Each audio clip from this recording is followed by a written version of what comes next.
Para entender o mundo de 2000 anos atrás, você precisa esquecer tudo o que sabe sobre religião moderna. Imagine um lugar onde o céu e o dinheiro se encontravam de forma absoluta. O Templo de Jerusalém não era apenas o coração espiritual do povo judeu. Ele era, sem sombra de dúvida, a instituição financeira mais poderosa e influente de todo o Oriente Médio.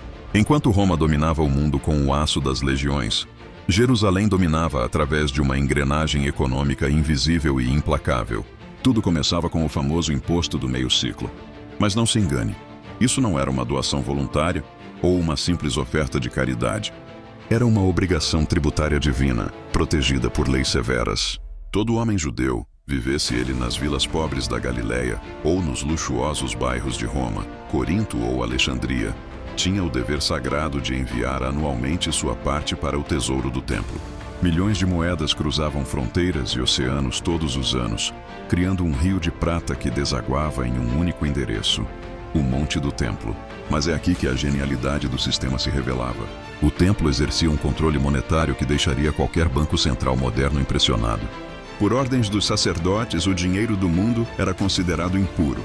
As moedas romanas e gregas, que carregavam as imagens de deuses pagãos e imperadores que se diziam divinos, eram proibidas de entrar no tesouro. Para pagar sua dívida com Deus, o fiel era forçado a adquirir a moeda de Tiro. Essa moeda específica tinha o maior teor de prata do mundo antigo e, convenientemente, era a única aceita. Isso criava uma dependência econômica artificial e brutal. Imagine a cena. Milhões de peregrinos, exaustos após semanas de viagem, chegando a Jerusalém apenas para descobrir que seu dinheiro não valia nada ali dentro. Eles eram obrigados a enfrentar as bancas de câmbio, onde o valor da troca era ditado por quem detinha o monopólio da fé. O transporte dessa fortuna era uma operação de guerra.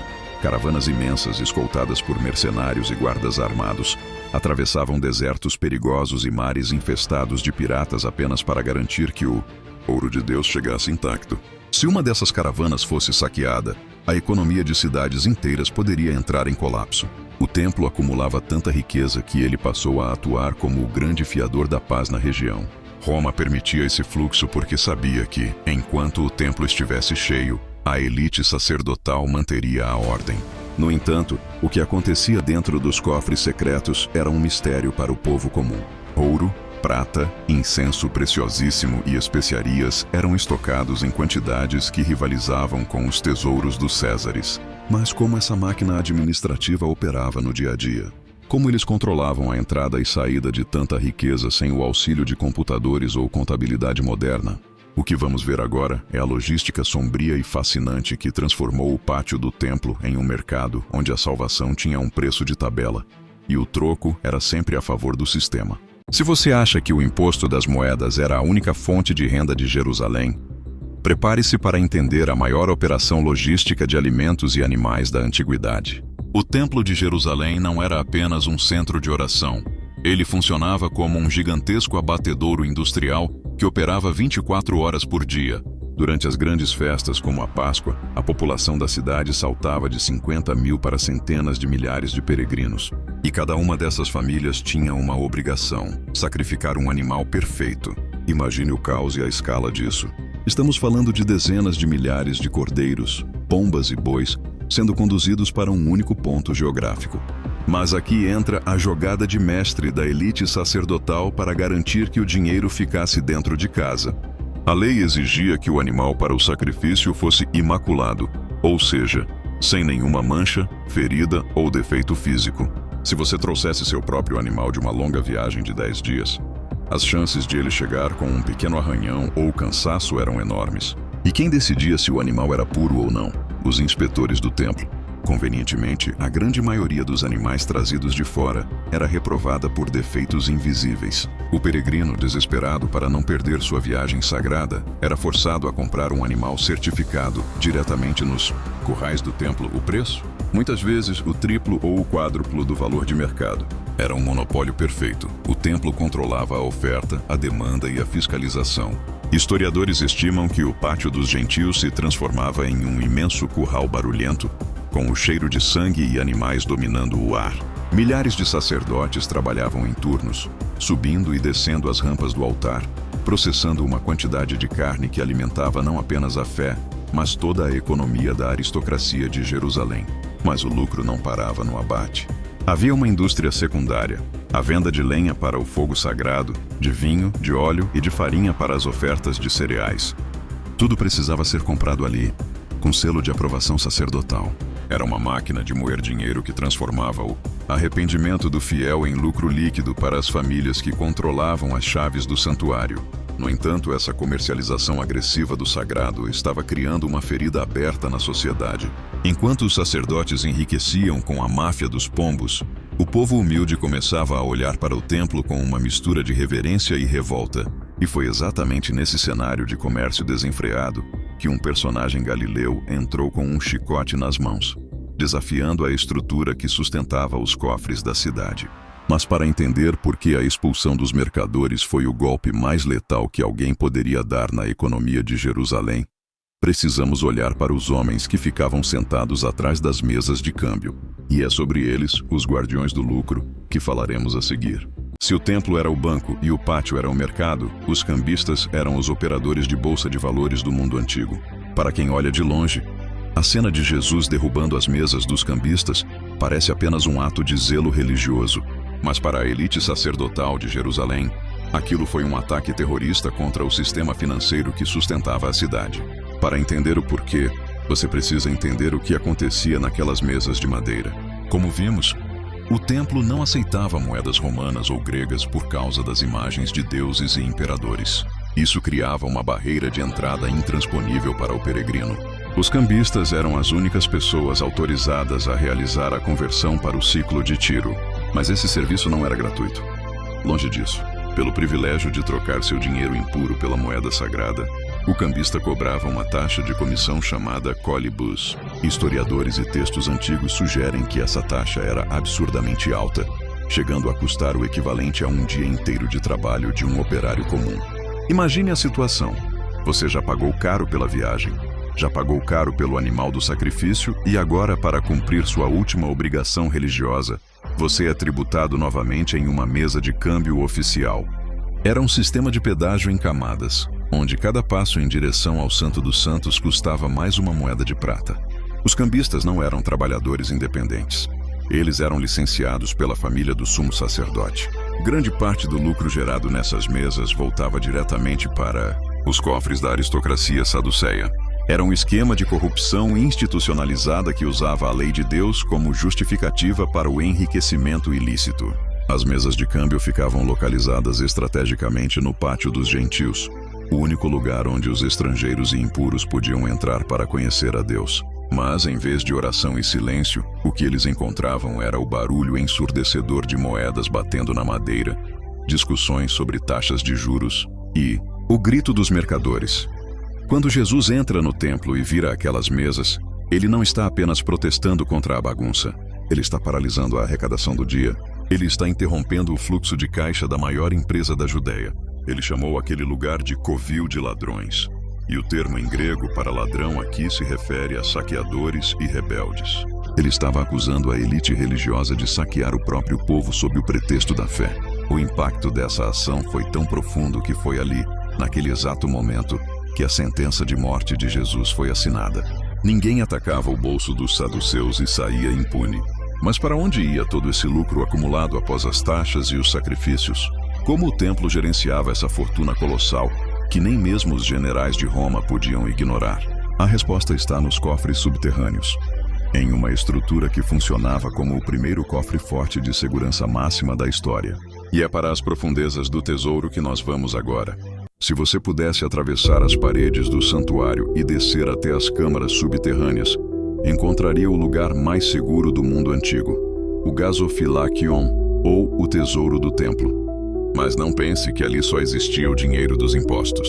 O Templo de Jerusalém operava como o maior banco de custódia do Império Romano no Oriente. Em uma época sem sistemas bancários digitais e onde exércitos saqueadores eram uma ameaça constante, onde você guardaria sua fortuna pessoal? A resposta para muitos ricos, comerciantes e até órfãos e viúvas era o templo. Havia uma crença universal de que ninguém, nem mesmo o mais cruel dos generais, ousaria saquear a casa de um deus. Roubar o templo não era apenas um crime político. Era um suicídio espiritual.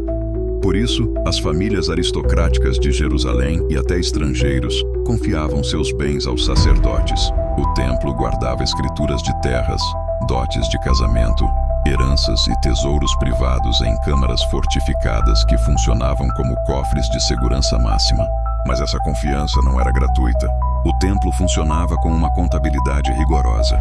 Milhares de escribas e administradores controlavam entradas e saídas, registrando cada grama de ouro em rolos de papiro. Além de guardar, o templo também emprestava.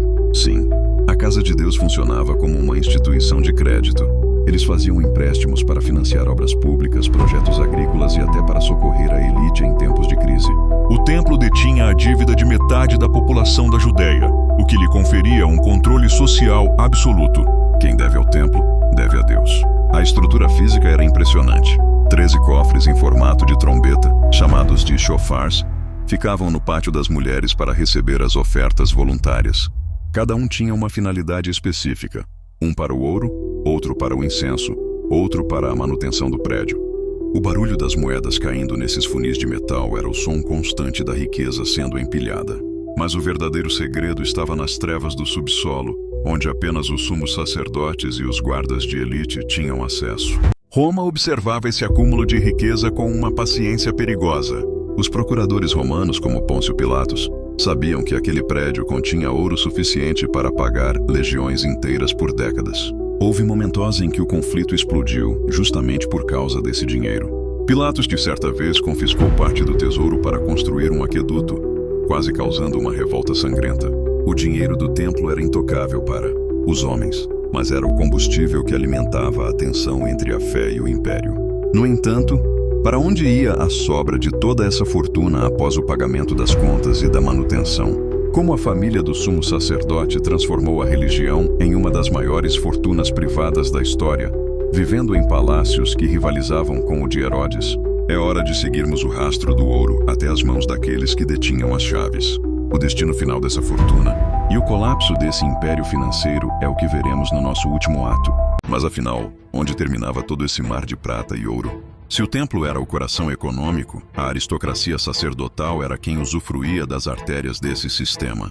Enquanto o camponês da Judéia lutava para pagar o meio ciclo e ainda alimentar sua família, as famílias dos sumos sacerdotes, como a de Anás e Caifás, viviam em uma opulência que desafiava a imaginação.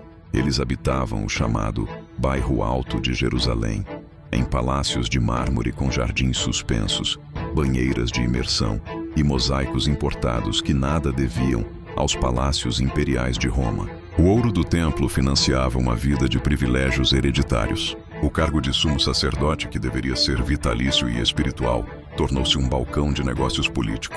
Eles compravam e vendiam o cargo junto aos governadores romanos. Era um ciclo de corrupção perfeito. O dinheiro do povo comprava o poder político de Roma, e o poder de Roma garantia que o dinheiro do povo continuasse fluindo para o templo. A religião havia se tornado a maior exportadora de capitais da região, mas o preço social estava se tornando insuportável. Essa disparidade abissal criou uma panela de pressão. De um lado, sacerdotes que comiam em louças de ouro. Do outro, uma massa de desempregados e camponeses endividados que viam o templo não mais como o refúgio de Deus, mas como um banco impiedoso. Foi essa tensão financeira, muito mais do que a religiosa, que alimentou as revoltas que viriam a seguir. Quando os rebeldes zelotes finalmente tomaram o templo anos depois, um dos seus primeiros atos não foi queimar incenso, mas queimar os arquivos de dívidas para libertar o povo da escravidão financeira do santuário.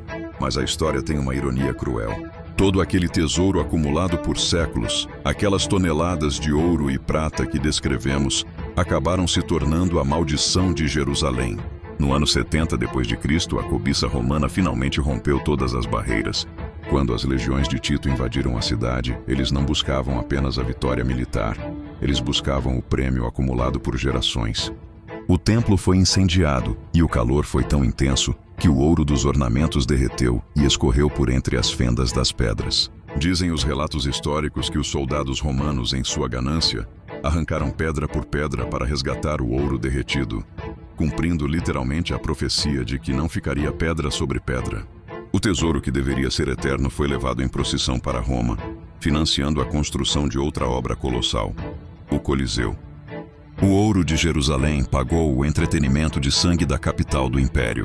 O sistema que parecia invencível ruiu, provando que quando a fé se torna apenas um negócio, ela perde sua alma e, eventualmente, sua própria estrutura. O ouro que financiou palácios acabou atraindo as espadas que destruíram a cidade. Mas a queda das muralhas foi apenas o ato final de uma tragédia que começou muito antes, nos bastidores do poder. Se o templo era o cofre e o mercado, quem eram os homens que detinham a chave da lei? Quem eram os juízes que decidiam quem era puro e quem era culpado? Por trás de cada moeda trocada e de cada sacrifício aprovado, existia uma assembleia de homens poderosos que operava nas sombras entre a teocracia e a traição. Eles se autodenominavam os guardiões da justiça divina, mas agiam com a frieza dos políticos mais astutos de Roma. No próximo episódio, vamos abrir as portas da Câmara das Pedras Polidas para revelar a face oculta do Sinédrio. Eles eram um tribunal legítimo de Deus ou apenas um instrumento político desenhado para proteger os interesses da elite? Vamos descobrir como esse grupo de 71 homens manipulou a lei para eliminar seus inimigos e manter o controle de Jerusalém. O julgamento mais famoso da história não começou na cruz, mas nas cadeiras de mármore do Sinédrio. E é para lá que nós vamos agora.